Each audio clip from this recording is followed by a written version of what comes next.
అదిరన్ సంచ మహేశ్వరంకి అతి సమీపంలో HMDA approved villa ప్లాట్లు ఈఎంఐ మరియు బ్యాంక్ లోన్ సౌకర్యం అందుబాటులో. డాలర్ రేటు రోజు రోజుకి పెరుగుతూ ఉంటే రూపాయి రేటు మాత్రం రోజు రోజుకి తగ్గిపోతా ఉంది. ప్రస్తుతం ₹89.87 అంటే సుమారుగా ₹90 వరకు డాలర్ ఉంది. త్వరలోనే ₹100కి చేరుకుంటుంది అంటున్నారు. ఒకప్పుడు అసలు ₹4 ఉండేదంట డాలర్ మన రూపీస్లో. ఎందుకు ఇలా పెరుగుతూ పోతే రూపాయి వాల్యూ ఇలా తగ్గిపోతూ వస్తూ ఉంటే ప్రపంచవ్యాప్తంగా ఎలాంటి పరిస్థితులు నెలకొంటాయి? ఇండియా పరిస్థితి ఏంటి? దీని మీద ప్రముఖ మార్కెట్ అనలిస్ట్ ప్రశాంత్ గారు ఉన్నారు లైవ్ కాల్ అందుబాటులో. ఆయనతో మాట్లాడదాం ఒకసారి. నమస్తే అండి ప్రశాంత్ గారు. నమస్తే నిరుపమ గారు. ఏంటండి డాలర్ రేటు ఈ రకంగా పెరుగుతూ పోతుంటే మనమేమో డౌన్ అవుతూ వస్తున్నాము. అసలు డాలర్ ఒకప్పుడైతే ₹4కే డాలర్ ఉండేది అని అంటున్నారు. నిజమేనా ఇదంతా? కొద్ది రోజుల్లోనే ₹100కి రీచ్ అయిపోతుందని అంటున్నారు. ఇట్లయితే ఎట్లా మరి? మన వాల్యూ తగ్గిపోతూ ఉంటుంది కదా. ఇండియన్ రూపీ వాల్యూ తగ్గిపోయిందంటే ఆటోమేటిక్గా ప్రపంచ దేశాల్లో ఇండియా వాల్యూ కూడా తగ్గిపోతున్నట్టే కదా. ఇది కొంచెం కాంప్లెక్స్ క్వశ్చన్ అండి. దీన్ని 2 రకాలుగా అనలైసిస్ చేద్దాము. ఎందుకంటే ఒకవైపు ఇండియా అభివృద్ధి చెందుతుందా లేదా అని చూసేకి ఇన్ జనరల్ గా జీడిపి అంటాం మనము. జీడిపి వృద్ధి రేటు చూస్తే దాదాపుగా 6.4%. లాస్ట్ ఇయర్ 5% ఉండే జీడిపి గ్రోత్ రేట్ ఇయర్ 6.5. అంటే ఒక ఇండియా అనేది ప్రగతి పథంలో ఉంది. మన ఆర్థిక వ్యవస్థ చాలా బలంగా ఉంది. మనం బాగా ఎదుగుతున్నామంటూ ఖచ్చితంగా ఒక వైపు చూసుకొని ప్రపంచ దేశాలు మన వైపు చూస్తున్నాయి. సో మన పరిస్థితి చాలా మెరుగ్గా ఉంది. ఎందుకంటే జీడిపి అభివృద్ధి చేయడం చాలా ఇంపార్టెంట్. మరి డాలర్ ప్రైస్ తో కంపేర్ చేస్తే మన రూపీ ఎందుకు రోజు రోజుకి పడుతూ ఉంది? అలా పడడం వల్ల మన ఇంపాక్ట్ ఏంటి? మీరు అంటున్నట్టు ప్రపంచ పటంలో మన కరెన్సీ అనేది వీక్ అవడం వల్ల మనం అండర్ వాల్యూ కామా, దీనివల్ల పరిస్థితులు ఏంటి అనేది 2 రకాలుగా కూడా చూద్దాం. బట్ ఫస్ట్ పాయింట్ నేను మీకు చెప్పేది ఏంటంటే, మీరు ₹4 అన్నారు, బట్ 1991 తీసుకుందాం. ఎందుకంటే భారతదేశ ఆర్థిక ప్రగతి లేదా ఆర్థిక విధానం అనేది బిఫోర్ 91, ఆఫ్టర్ 91. అప్పుడే మనకు ఫారిన్ డైరెక్ట్ ఇన్వెస్ట్మెంట్స్, ఆర్థిక విధానాలన్నీ కూడా సరళీకృతం జరిగింది.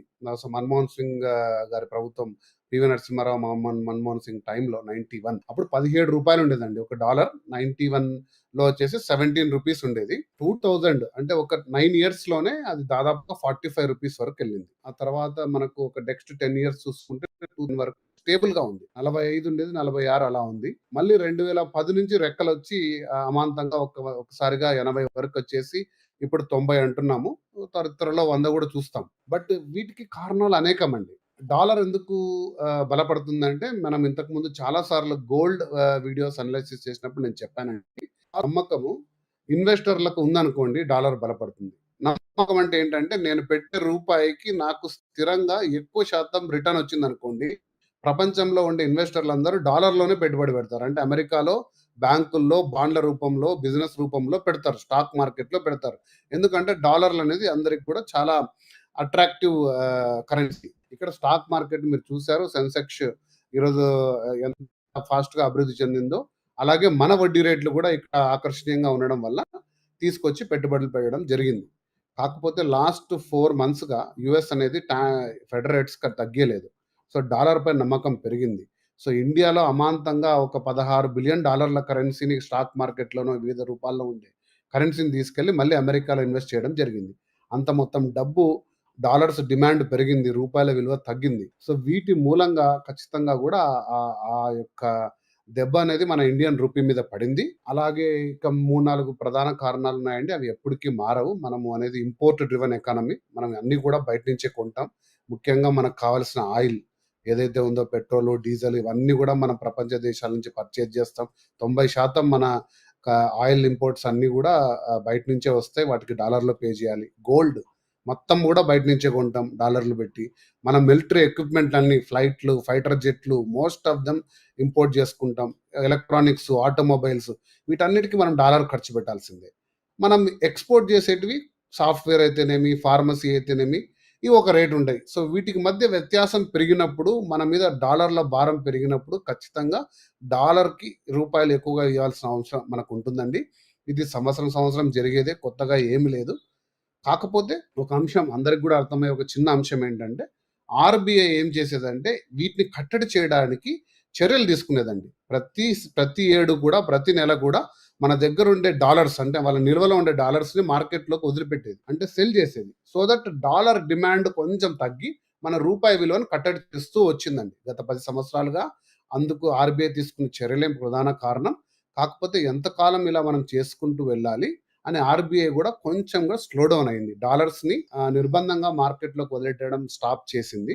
వీటన్నిటి కూడా ఇంపాక్ట్ ఏదైతే ఉందో ఫారిన్ ఇన్వెస్టర్స్ డబ్బులు తీయడము, మన ట్రేడ్ డెఫిసిట్, తర్వాత ఆర్బీఐ తీసుకున్న మెజర్‌మెంట్స్ అన్నీ కూడా ఇప్పుడు మనకు ఈ డాలర్ అనే దానికి ఇండియన్ రూపీ అనేది ఖచ్చితంగా కూడా తగ్గడం మనం చూస్తున్నాం.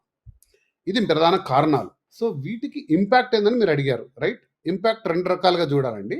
ఖచ్చితంగా చాలా వస్తువులు మనం ఏదైతే ఇంపోర్ట్ చేసుకుంటామో రేట్లు పెరుగుతాయి. అంటే గోల్డ్ ప్రపంచ స్థాయిలో ఇంతకుముందు మనం చెప్పిన సిద్ధాంతం ఏందంటే డాలర్ బలంగా ఉందంటే గోల్డ్ వైపు చాలా మంది వెళ్లరు. అంటే గోల్డ్ రేట్ తగ్గాలి. అంతే కదండీ! డాలర్ బలపడుతుందన్నప్పుడు ఇన్వెస్టర్లందరూ డాలర్స్ హోల్డ్ చేసుకుంటారు. గోల్డ్ వైపు కొంచెం ఆసక్తి తగ్గుతుంది. గోల్డ్ రేట్ తగ్గాలి. కానీ మనకు అంతకంతకు గోల్డ్ రేట్ ఎందుకు పెరుగుతుందంటే డాలర్ అనే ప్రైస్ పెరుగుతున్నప్పుడు మనం ఇంపోర్ట్ చేసుకుంటాం కాబట్టి వాటి వాల్యూ అంటే గోల్డ్ రేట్ ప్రపంచ మార్కెట్‌లో పెరగలేదు. ఓన్లీ ఇండియాలో పెరుగుతుంది. ఎందుకంటే ఎక్కువ డాలర్లు ఖర్చు పెట్టాల్సొస్తుంది మనం. ఎక్కువ రూపాయలు ఖర్చు పెట్టాల్సొస్తుంది. సో మనకు గోల్డ్ కాస్ట్ అవుతుంది. ఆటోమొబైల్స్ కాస్ట్ అయితాయి. తర్వాత ఇంపోర్ట్ చేసుకునే పెట్రోల్, ఆయిల్ అది అది మెరిగిందంటే దాని మీద వస్తువులు పెరుగుతది. ఇన్‌ఫ్లేషన్ పెరుగుతది. సో ఇవి ఖచ్చితంగా కూడా ఇది మనకందరికి కూడా రాబో రోజుల్లో పెద్ద ఇంపాక్ట్ తీసుకునే అంశమే. బట్ ఎక్స్‌పోర్ట్ చేసే వాళ్ళందరికి కూడా ఇదొక చాలా సంతోషకరం. ఫర్ ఎగ్జాంపుల్ నేనొక సాఫ్ట్‌వేర్ ఎక్స్‌పోర్టర్ అండి. నేను సాఫ్ట్‌వేర్ తయారు చేస్తాను. నాకు ఈరోజు కరెక్ట్‌గా ఒక రూ. 100 వచ్చేది. రేపటి నుంచి నాకు రూ. 105 వస్తున్నాయి. నేను చేసే పని మారలేదు. కానీ నాకు డబ్బుల శాతం పెరిగింది. సో ఎక్స్‌పోర్ట్ చేసే వాళ్ళందరికి కూడా లాభము.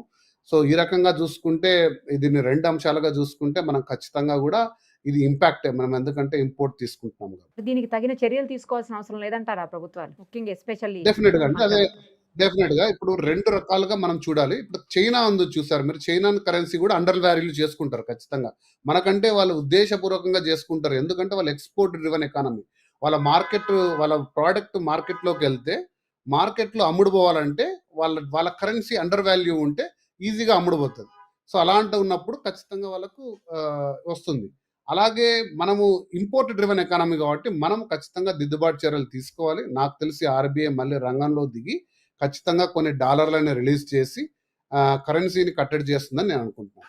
అది త్వరగా జరగాలండి. లేదు అంటే అలా పెరిగిపోతూ పోతూ ఉంటే డాలరు మన రూపీ వాల్యూ తగ్గిపోతా ఉంటే చాలా ఇబ్బందికర పరిస్థితులు ఎదుర్కోవాల్సిన సిచ్యుయేషన్ రావచ్చేమో రానున్న రోజుల్లో మీరన్నట్టు. అవునండి. ప్రశాంత్ గారు మరి ఇప్పుడు దీని ఇంపాక్ట్ గోల్డ్ మీద కూడా పడే అవకాశం ఉంటుందా అండి? గోల్డ్ రోజు రోజుకి పెరిగిపోతానే ఉంది. మీరు మొదలే చెప్పారు. ఖచ్చితంగా పెరుగుతదండి. తగ్గేది అసలు ఉండదు. కరెక్షన్స్ పెద్దగా జరగదు అని చెప్పి అలాగే అవుతోంది మీరన్నట్టే. ఇప్పుడు ఇంకా ఈ ఇంపాక్ట్ ఎక్కువ పడతదా? డాలరు పెరగటం, మన రూపాయి తగ్గిపోవటం అనేది ఇంపాక్ట్ ఇంకెక్కువ పడతదా గోల్డ్ మీద? ఇక్కడ మనం కొంచెం లోతుగా చేయాలండి విశ్లేషణ ఇది. డాలర్ అనేది బలపడుతున్నప్పుడు గోల్డ్ రేట్ ఖచ్చితంగా తగ్గుతుంది. ఇది యూనివర్సల్ ట్రూత్. ఎందుకంటే ఇన్వెస్టర్లందరూ డాలర్స్ హోల్డ్ చేసుకుంటారు. బంగారం అనేది అంత ప్రియంగా ఉండదు. సో డాలర్ అనేది బలపడింది ఖచ్చితంగా. కానీ ఈ ఇంపాక్ట్ ఇండియా మీద పడింది. మన ఇండియన్ రూపీ చూసారా? ఇండియన్ రూపీ అనేది ఖచ్చితంగా ఇప్పుడు 90 అయిపోయింది కాబట్టి మన బంగారు రేటు అనేది మనకు పెరిగినట్టే కనబడుతుంది. ప్రపంచ మార్కెట్‌లో బంగారు రేటు స్థిరంగానే ఉంది. కొంచెం కొద్దో గొప్ప తగ్గుతుంది. కానీ మన ఇండియన్ మార్కెట్‌లో అమాంతంగా ఇన్ని రోజులు రూ. 82కు వచ్చే అదే డాలర్ ఇప్పుడు రూ. 90 అవ్వడం వల్ల గోల్డ్ అనేది మనకు ఖరీదవుతుంది. సో, ఆ డాలర్ ఎప్పుడైతే మనకు దిగి వచ్చిందనుకోండి, బంగారు కూడా కొంచెం దిగి వస్తుంది లేదా కొంచెం స్థిరంగా ఉంటుంది. సో, గోల్డ్ వరకైతే ఖచ్చితంగా లాంగ్ టర్మ్ హొరైజన్‌లో మనకు ఎటువంటి కూడా ఇబ్బంది లేదండి. అంతగా అంటే నేను స్పెక్యులేట్ చేసి నేను చాలా నెలలుగా వింటున్నాను. 60,000కి పడిపోతది, 70,000 ఇవన్నీ కూడా అవాస్తవము. అసలు అటువంటి పరిస్థితి లేదు. డాలర్ పడిపోతున్నప్పుడు గోల్డ్ వాల్యూ కొంచెం తగ్గే మాట వాస్తవమే గానీ, మరి అంత పెద్ద కరెక్షన్స్ జరగవని నేను చెప్పగలను. అంటే లేదు. బంగారం ఏదో తగ్గిపోతుంది. వెయిట్ చేద్దాం, కొందాం తర్వాత అనుకునేటి మాత్రం అనవసరమే అయితే. మీరు చెప్పే దాని ప్రకారం. కాకపోతే సిల్వర్ ఒకటి డెఫినిట్‌గా పెరుగుతుందండి. మనం చాలా సార్లు చెప్పాము. సిల్వర్ ఈరోజు నేను మాట్లాడే టయానికి 1,90,000 ఒక 6 మంత్స్ బ్యాక్ 87,000 ఉండే సిల్వరు. దాని డిమాండ్, దాని దాటిపోతుందా అండి? మార్కెట్ రేటు వేరే. దాటిపోతదా సిల్వర్ గూడా? డెఫినిట్‌గా అండి. 3,00,000 అయ్యే రోజు చాలా దగ్గరలోనే ఉంది అని ప్రొడిక్షన్‌లో ఉన్నాం. సిల్వర్ అయితే గిన మీరు డెఫినిట్‌గా ఇన్వెస్ట్ చేయండి. సిల్వర్ రిటర్న్స్ అయితే మీకెప్పుడు డిసప్పాయింట్ చేయవు. ఎందుకంటే దాని సెగ్మెంట్, దాని నీడ్, దాని డిమాండ్ డిఫరెంట్‌గా ఉంది. మీరు చూసారంటే విరివిగా ఇప్పుడు చాలామంది 1 కిలో బార్స్ ప్రత్యేకించి నేను మన స్టోర్‌కెళ్ళాను ఎక్కడో పర్చేజ్ చేద్దామని. చాలా డిమాండ్‌గా తీసుకుంటున్నారు. సిల్వర్‌కైతే డెఫినిట్‌గా కూడా మంచి మంచి గ్రోత్ రేట్ ఉండే అవకాశం ఉంది. ఈ నెక్స్ట్ 1 ఇయర్. ఎందుకో ఎంత పెరిగినా గూడా అండి గోల్డ్ మీద ఉన్నంత ఇంట్రెస్టు సిల్వర్ మీద రాదు, ఎందుకో తెలియదు. ఇన్వెస్ట్మెంట్ పర్పస్లో కొనాలేమో కానీ ఆర్నమెంట్స్ విషయానికి వచ్చేసరికి గోల్డ్కే ఎక్కువ ప్రయారిటీ ఉంటుంది. అవును.